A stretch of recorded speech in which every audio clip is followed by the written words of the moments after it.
Afternoon, everyone, and thank you for joining us for today's stakeholder call related to Assembly Concurrent Resolution 188. My name is Isabella Nicosia, representing ISO Stakeholder Affairs, and I'll be facilitating the web conference today. I'm also joined on the line by Stacy Crowley, the ISO's VP of External Affairs, and David Hurlbut from NREL. They would be our two main speakers today. The presentation is available out on the Regional Solutions webpage. You can get to that page by going to CAISO.com. You'll click the Stay Informed tab, and then Regional Solutions is linked at the bottom of that tab. You'll also find the final report related to Assembly Concurrent Resolution 188 on that page as well. And then in addition to Stacy and David, we also have the rest of the ISO team on the line. They will be available to answer questions throughout today's call and provide support. So before we get started, I have just a couple housekeeping reminders. Today's call is being recorded. The recording is for informational and convenience purposes only, so any related transcription should not be reprinted without the ISO's permission. If you need technical assistance during the meeting today at any point, you can send a chat to our event producer. Our event producer today is Silas. And then we will be taking questions throughout today's call. If you connected to audio through the WebEx, you can use the raise hand feature to raise your hand and enter the queue.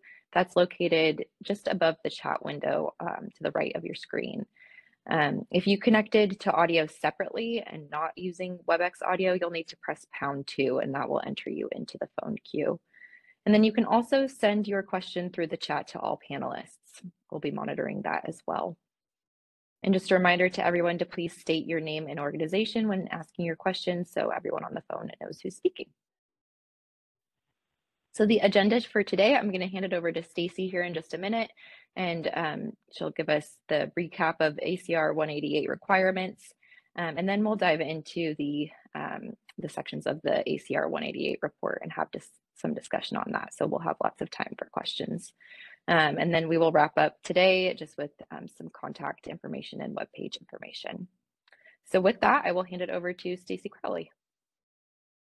Thanks, Isabella, and welcome everybody. Happy March. Good to see all of you and appreciate you attending this overview call. We really are pleased to have submitted the report on Assembly Concurrent Resolution 188 to the legislature on February 27th.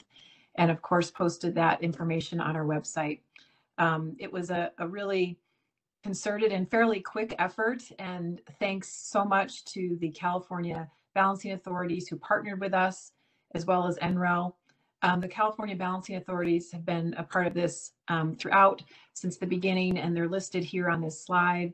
And the next slide just shows you, helps kind of put that in perspective of the map as to the other balancing authorities and where they're located. But they've been working with NREL and the ISO to really help meet the requests of the Assembly Concurrent Resolution 188, which really asked us to summarize existing studies that have been done, relatively recently on the impacts of regional collaboration, specifically to the state of California, and specifically asked to look at any impacts to transmission costs. It also asked us to report on the discussions that are happening in the West, and there are quite a few, both between states and amongst regions in regards to regional coordination and the types of regional coordination going on. And then it also asked us to provide any updates, if there were any, on the Senate Bill 100 joint agency report that was first reported on in 2021. And that is really a joint agency report between the California Energy Commission, the California Public Utilities Commission, and the California Air Resources Board on how the state plans to meet its SB 100 goals to get to clean energy by 2045. So all of that was assembled into I think, a very comprehensive report. Hopefully the executive summary is a good read for those who don't want to go into all the details, but there are a lot of details following that executive summary that back up all the analysis. There were, I think, 38 studies that were looked at in this report, as well as a summary of, as I said, the conversations happening around the West. So really pleased with the final report, and happy to be presenting that to you today. The main author is David Hurlbut from NREL. He's been an absolute pleasure to work with. He and his team have done a great job with a very tight time frame, and I really appreciate their collaboration on this project all the way through. So with that, I'd like to turn it over to David, and he's going to first start with the executive summary. Again, it does hopefully provide a synopsis of the full report, and then we can take it from there. So over to you, David. Thank you, Stacy, and thank you, Isabella, and special thanks to all the BAs, the California BAs who helped focus this thing and give some direction to it in a very short time frame. It was really their input was just tremendous. I cannot say that and emphasize that enough. Before I get into the executive summary, I do want to make some clarifications. Some of these might be obvious to folks who know how power markets work and who know how things work. But I do want to kind of put some stakes in the ground with respect to some of the conclusions and things that have been reported in the general media, the trade press, and that sort of thing, just to make sure we are all absolutely clear on what we were doing, what we were not doing, what we said, and what we did not say. First of all, I want to emphasize that the terms regional cooperation and Western RTO are not identical, despite how they might be treated in some of the some of the coverage of this report. And RTO is one of several possible modes of regional cooperation. We have been very, very careful with our wording in this report. When we use the term regional cooperation, we are referring to all modes of cooperation, including an RTO, including an energy market, including a resource adequacy program. The conclusions about regional cooperation are intended to be interpreted in an expansive sense.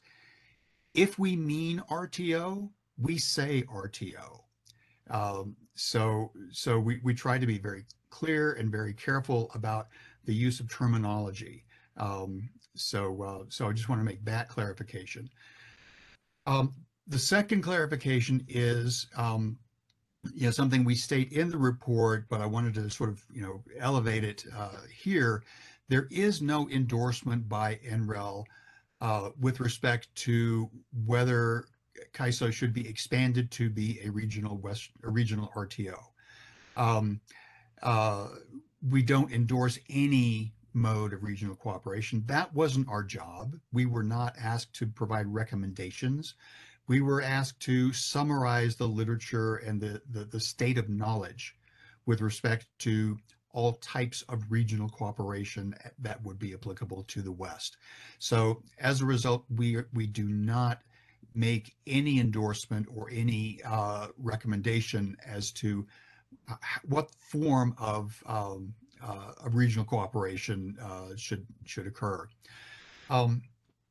And the reason for that is that while regional cooperation generally is beneficial from any of the modes that we looked at, the form that it takes is going to be something that comes out of the process of negotiation.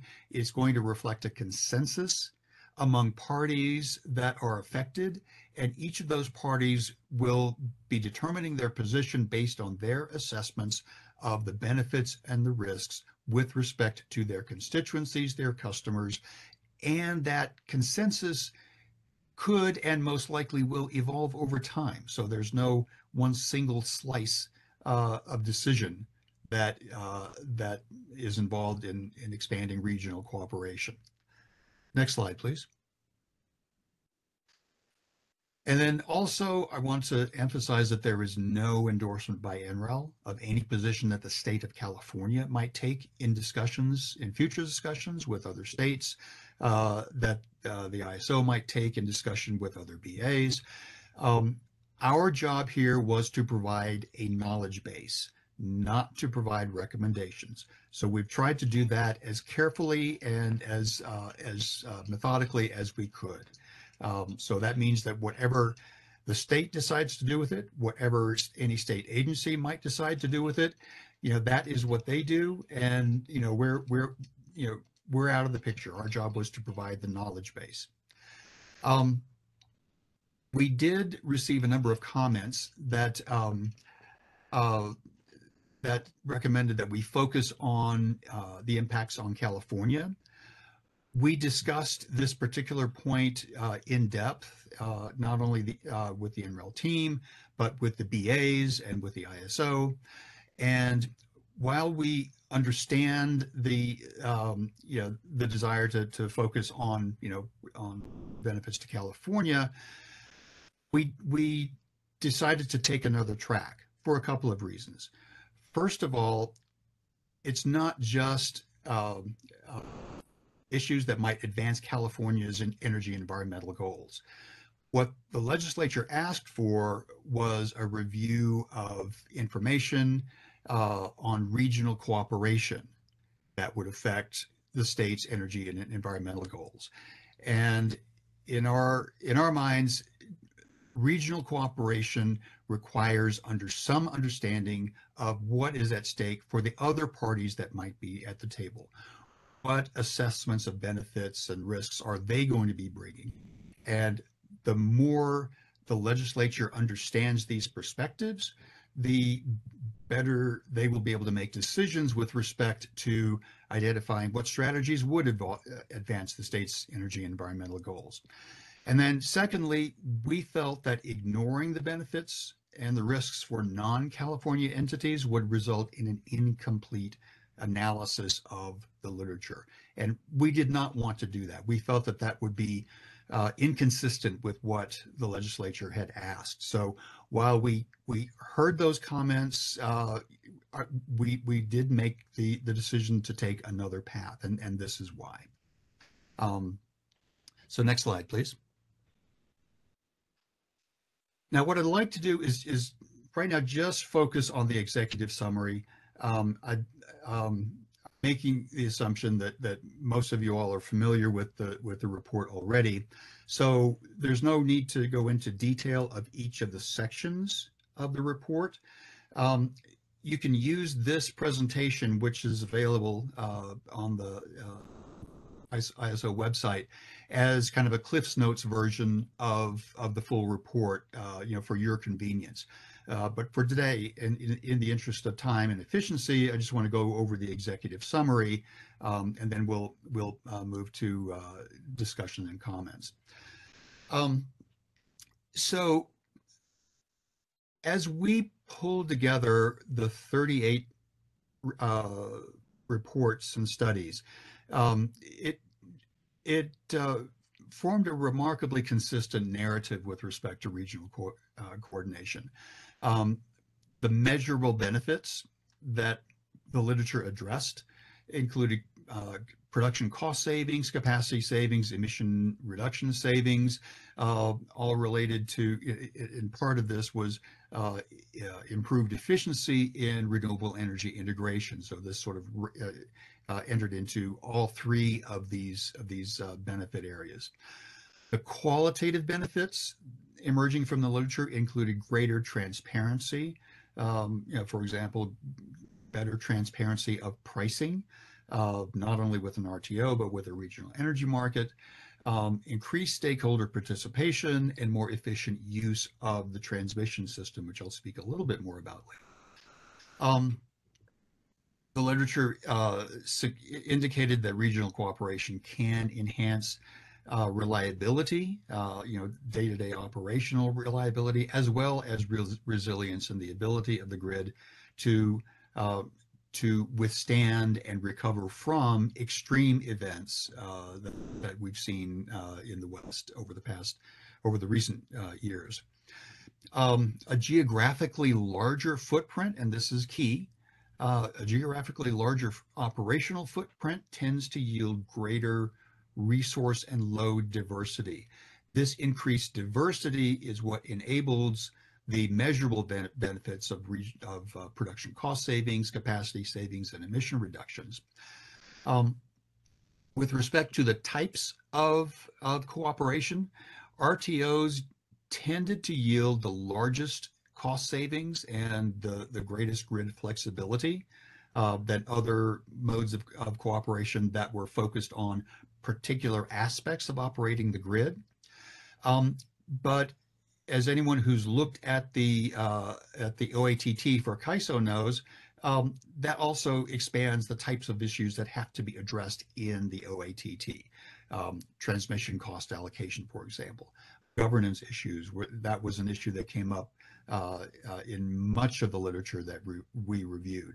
So even though the cost savings are larger, there is more complexity involved. More limited forms of cooperation, those that target maybe capacity, resource adequacy, or that target specific energy markets, they provide tangible benefits, as we've seen with the energy imbalance market.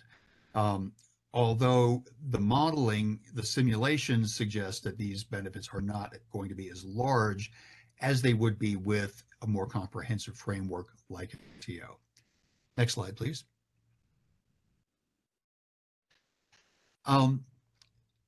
Regional cooperation, as I mentioned before, is not a single decision.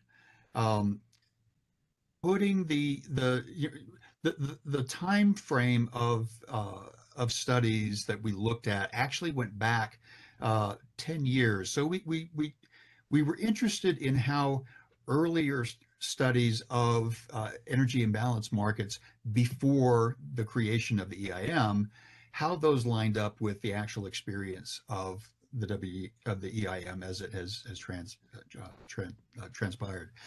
And what we saw was not only a story of increased benefits from regional cooperation, but sort of an evolutionary trajectory. There is a learning path for all participants in whatever form of regional cooperation we might be talking about.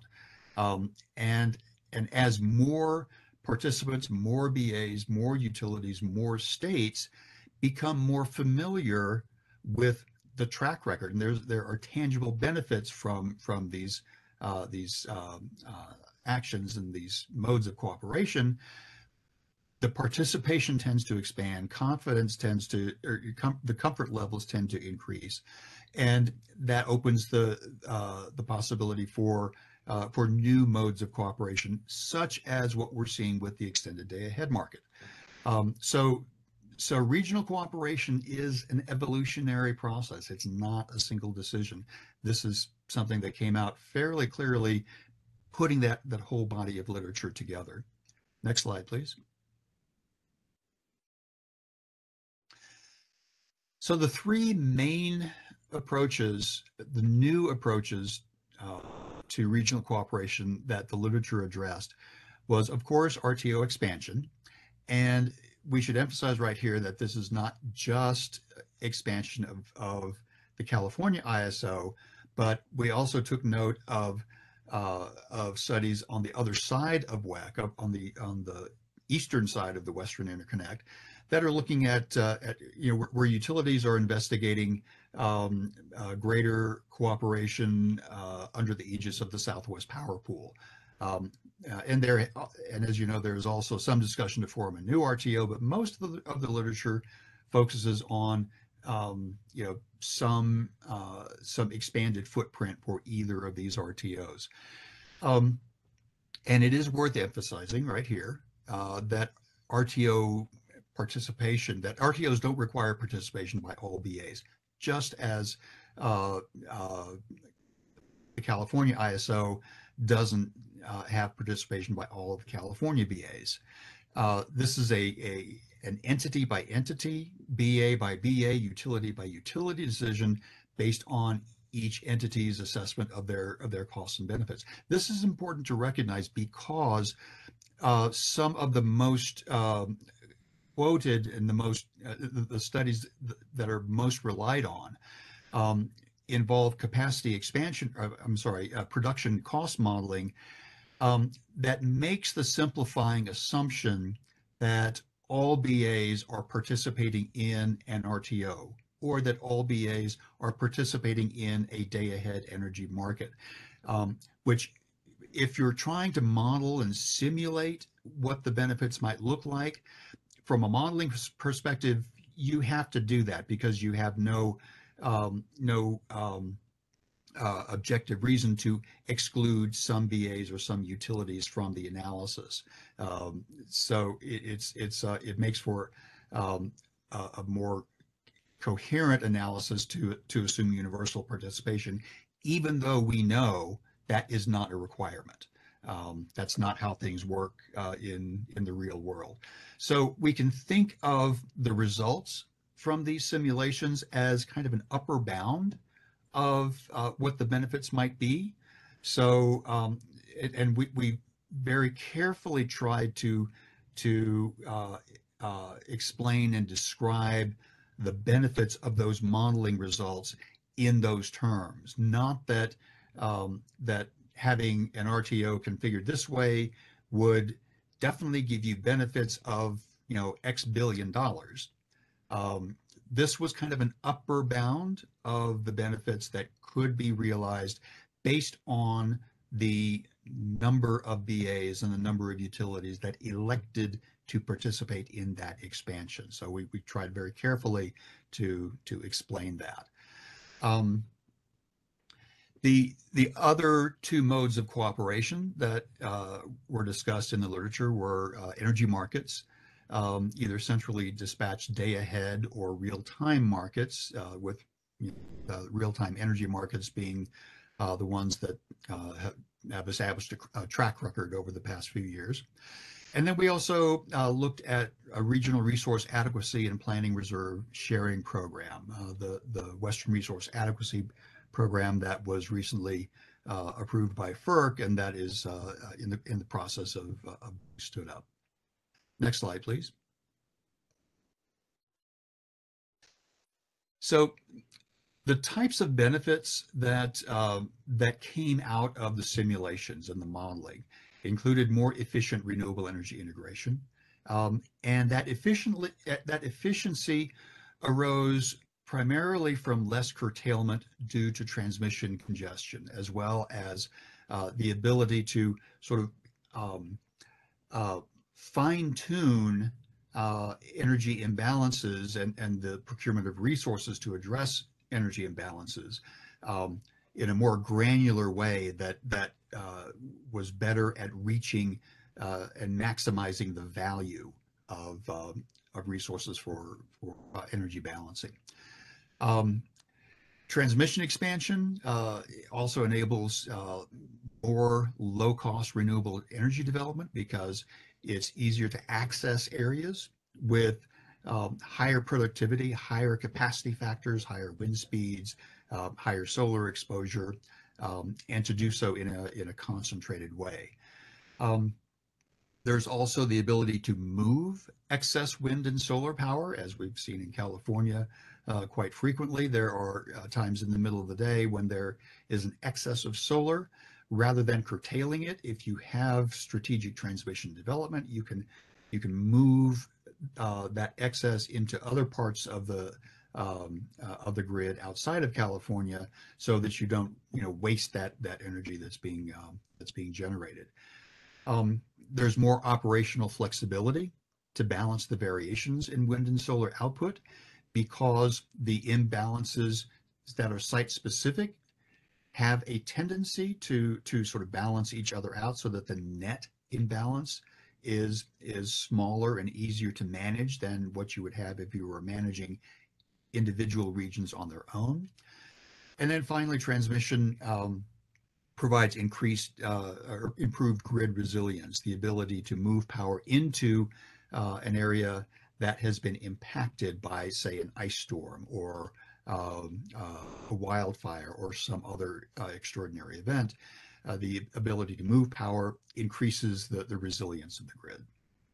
Next slide, please. So the main takeaways that we described in the executive summary included these. First, California can achieve its renewable energy and greenhouse gas reduction goals more quickly and with less cost to customers through regional cooperation. And these benefits would accrue whatever the mode of cooperation might take.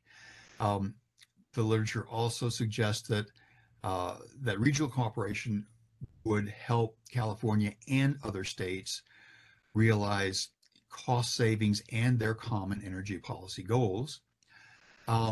But cooperation depends on mutual benefits for California and the rest of the West. It was significant to note in our review, particularly of some of the technical studies, the benefits might not be spread evenly across participating states and their utilities. Anyone who knows how the grid works, this is no surprise because there is no gold-plated transmission system throughout the entire West. We know that there are congestion points. There are transmission paths, specific transmission paths that tend to be congested, highly utilized during certain seasons, during certain times of the day.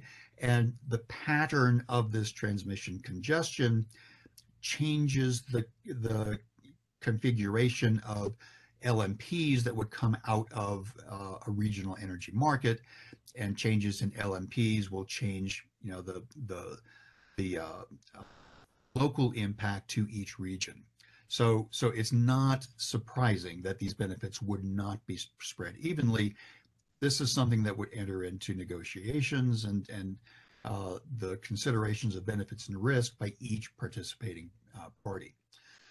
The magnitude of the benefits to California would vary based on the mode of cooperation and on the states and the utilities that tend to participate. We did see in the literature that an expanded RTO would provide the greatest benefits, but as I mentioned before, that those simulations assumed universal participation. If you only have certain utilities, nearby utilities that are joining that expansion, then you're not going to get that maximum level of benefit that the simulation would suggest. So the benefits, the magnitude of the benefits depend not only on the mode, but on the utilities and the states that elect to participate. Next slide, please. And as I mentioned, a full RTO does provide the highest margin of benefits, but entails the most complexity.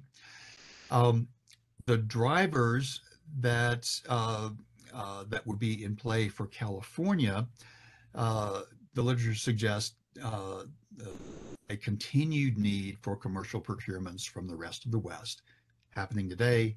The magnitude of those procurements would likely persist into the future. So an opportunity for cost savings there. More export capability to avoid the spilling of California solar resources in the middle of the day. There would also be a need for reserve sharing and improved reliability during times of stress on the grid. Next slide, please. Now, as you all know, the first draft of this study was posted for stakeholder comments on January 13th. And we took those comments into account in preparing this final draft that you have right now.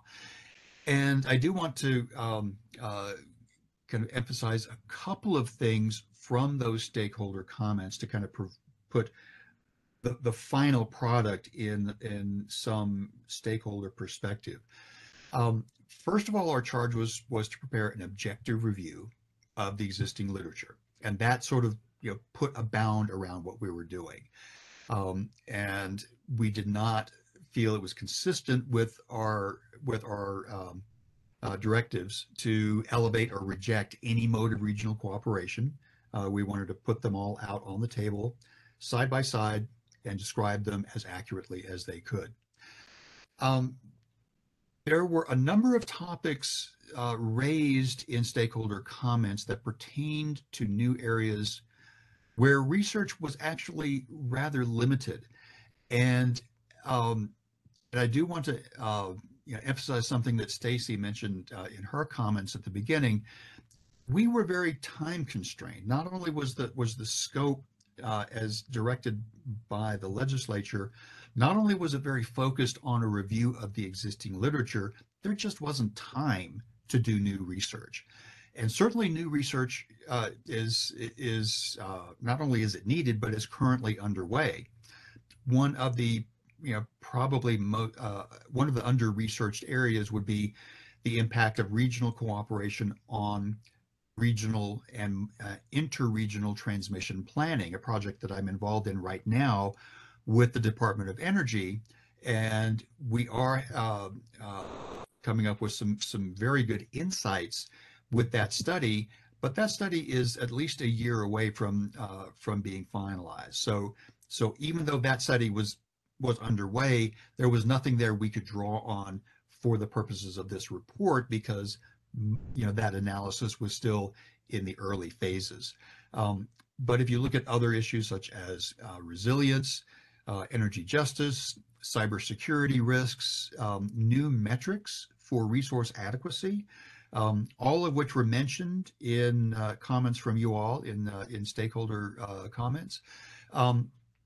These are all very important questions, but there is not a lot of literature out there at this time that we could draw on to include in this review of the literature.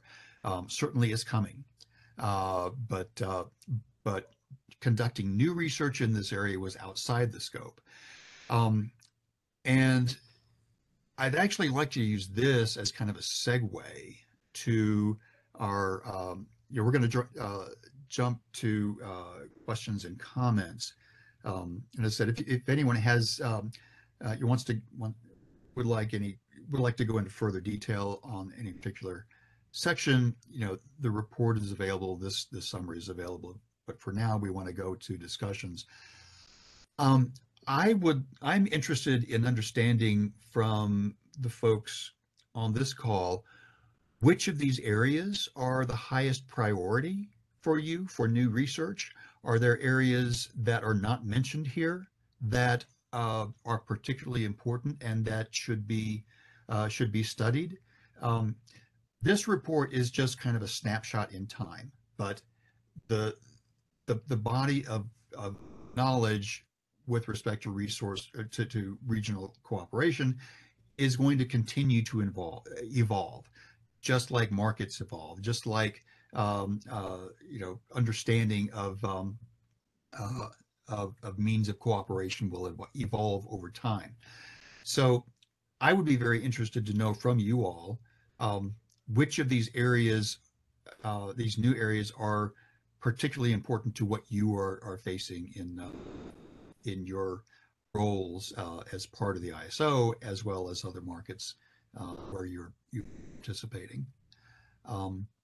Yeah. So with that, David, I can just kind of, we wanted to open it up for questions, and thank you for that overview of the executive summary, and really open it up to questions on the summary, or if you've had an opportunity to look through the report, if there are, section by section questions, we're happy to answer those as well. We can pull up those slides if we need to. So operator, Silas, do you mind opening up the line for public comment? And I don't know, Isabella, if you see any in the chat. I can't quite see any. I'm not seeing As a any in the reminder chat. to attendees,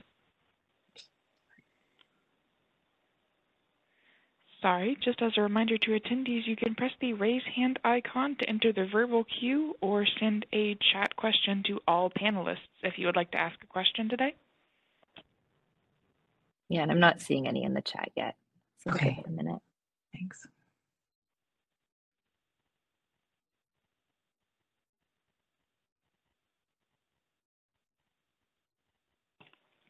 We do have one hand up in the verbal queue. Hi. Caller, your line is unmuted. Please go ahead. Thank you. This is Catherine Stockton from Energy Division of the CPUC. I thank you for the presentation, and thank you for acknowledging the comments about requests for additional studies. I think Energy Division is concerned about the risks to California and California utility ratepayers of any of the different options for regional cooperation. And I think that, support additional studies for just examining more the risks and costs to ratepayers. Because California load is so much higher than other states, it's, we stand to put our load at the greater risk if things aren't designed well. Thank you, Catherine. Are there other questions at this time or comments?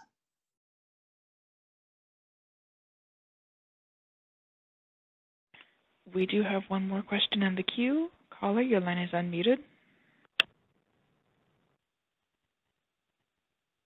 This is Grace Anderson, I think. I have my hand up. I wanted to make, well, just generally say that, David, this is a masterful job at being even-handed and painting a landscape. And Stacy also, I so appreciate how you've approached this. It's just exactly right. And particularly the use of the words evolutionary progression.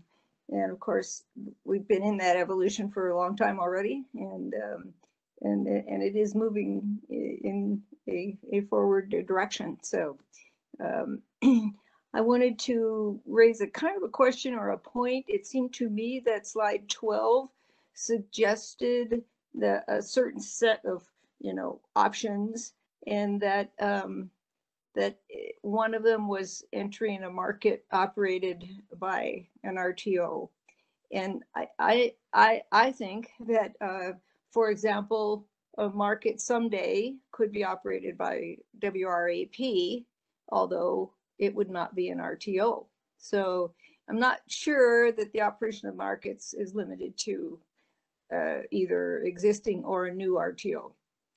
And I would just want to put a exclamation point on your next slide 13, which does a really good job of talking about the benefits of cooperation on transmission planning in general, transmission expansion, and that many attempts or ongoing activities approach that, and it can be done without.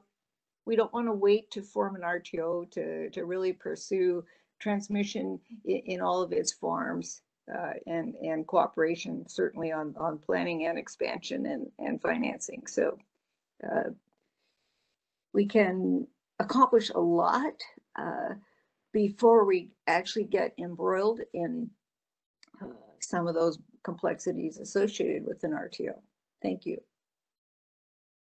Thanks, Grace. We really appreciate that. And I do have to say, I was really sitting on my hands on this particular question, given what is going on in the DOE study that I'm involved in.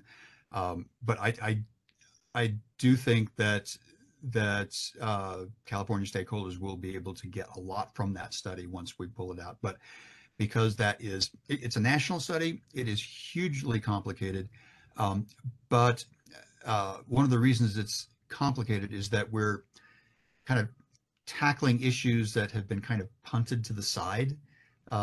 Issues like the distribution of benefits, regulatory issues involved in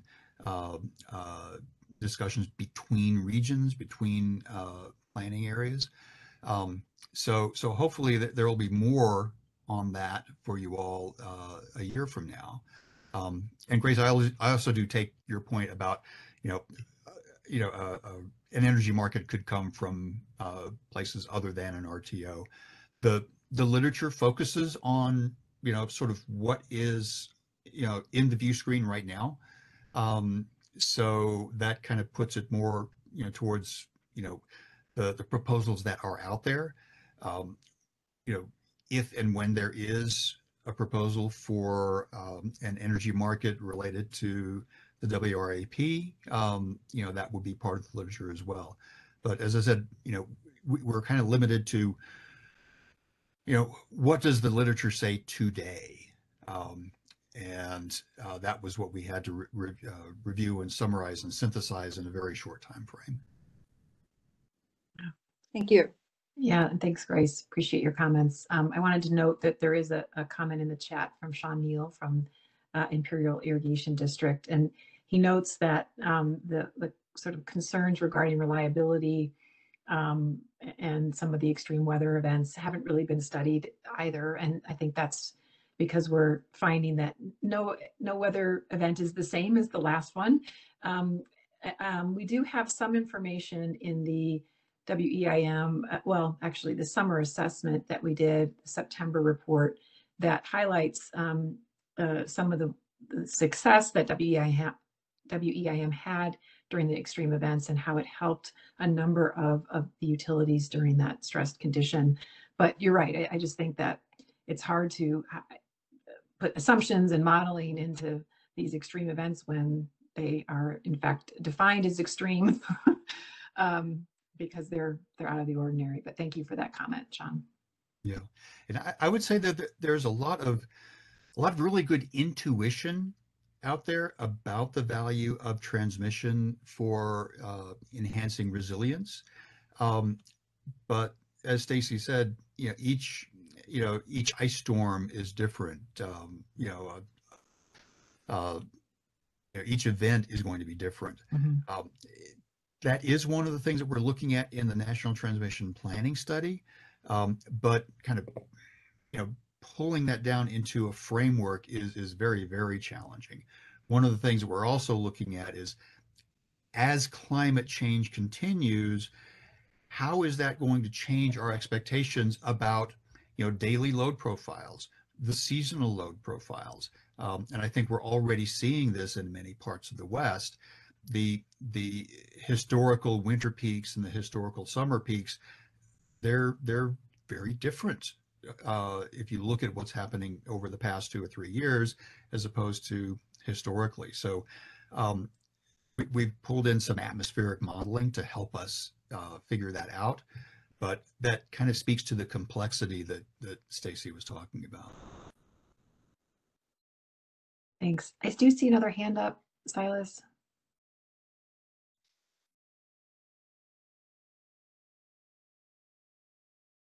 Connie Dorland with the Public Advocates.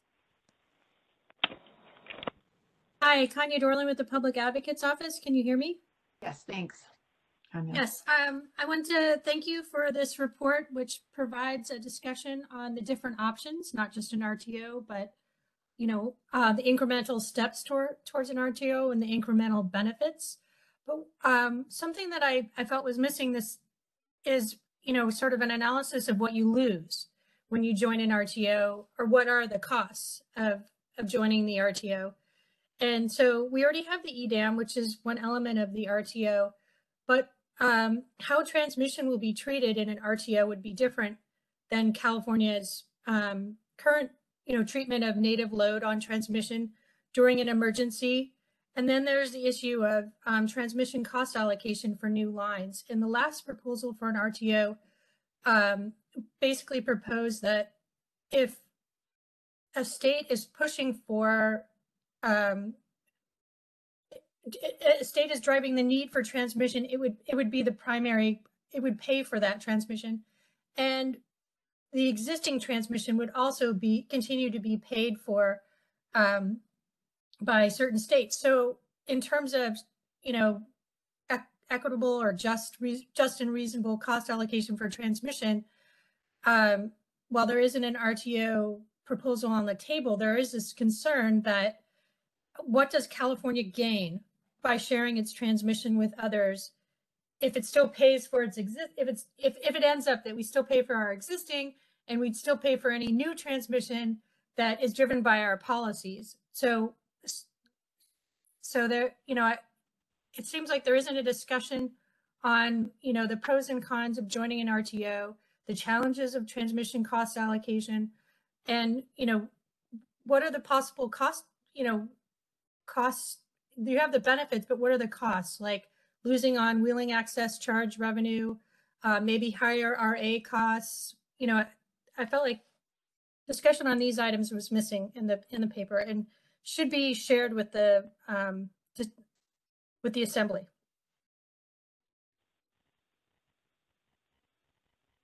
Yeah, no, that is a great comment, and we combed through the literature to see if we tease that out, and the the the trade-offs were really kind of at a high level.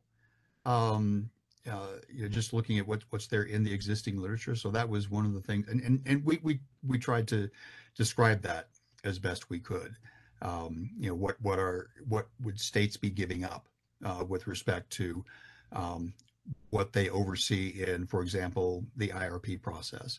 Um, uh, but the and transmission cost allocation uh, is a particularly fuzzy issue because that issue exists today, without with CAISO as it exists today and the rest of the West. If there is going to be any interconnection between the ISO and, say, for example, the wind areas of Wyoming, the question is, okay, well, how are those costs going to be treated, and how are they going to impact California ratepayers? And the ISO has a very interesting proposal that we're going to be watching very closely with respect to kind of designating a new type of participating transmission owner. But if you look at other RTOs, particularly multi-state large regional RTOs like the Mid-Continent ISO,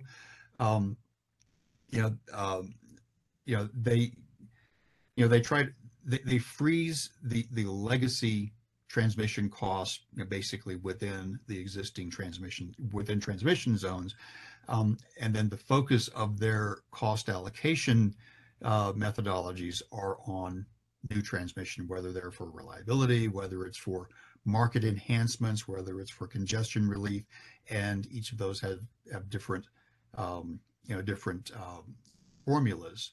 But then each RTO does it differently. So it's inherently difficult to predict how cost allocation issues would shake out in an expanded Western RTO, be it SPP, be it CAISO. And for that reason, there just wasn't a lot out there getting into that level of detail about the cost allocation issue. Thank you, Connie. Thank you. Yeah, Silas, are there any more hands up that you can see? There seem to be no further questions in the queue at this time. Okay, well, why don't we go to the next slides and we can have one more request for comments. We did just want to provide, again, the link to the Regional Solutions webpage at the ISO.com, SDAISO.com. And there you'll find the final report, as well as a transmittal letter and a summary of stakeholder comments, as well as all previous information, the earlier drafts and the full list of stakeholder comments. And if you scroll even down further, you'll see the SB 350 studies as well. So it's a wealth of information on that webpage, and certainly happy to answer any questions as you all look through the report over time.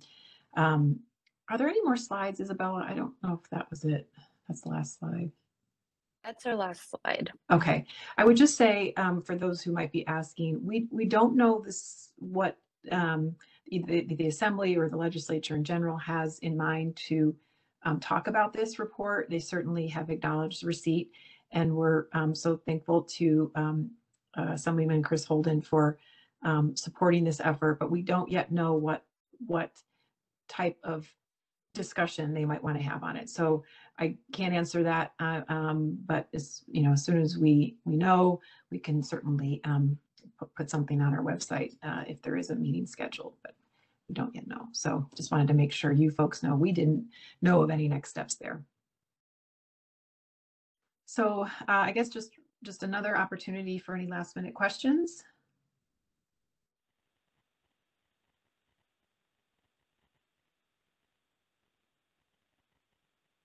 Really Not seeing appreciate. any. Okay, thank you. Really appreciate the good attendance, and thanks for following this and providing the comments that you did along the way. They were very helpful, and I think made it a pretty good report. And again, thanks so much to the NREL team and the our fellow California balancing authorities for their support, and all of you. So with that, I think we can conclude this call. Thanks so much. Thanks, everyone. Bye. That concludes today's conference. Thank you for using Event Services. You may now disconnect.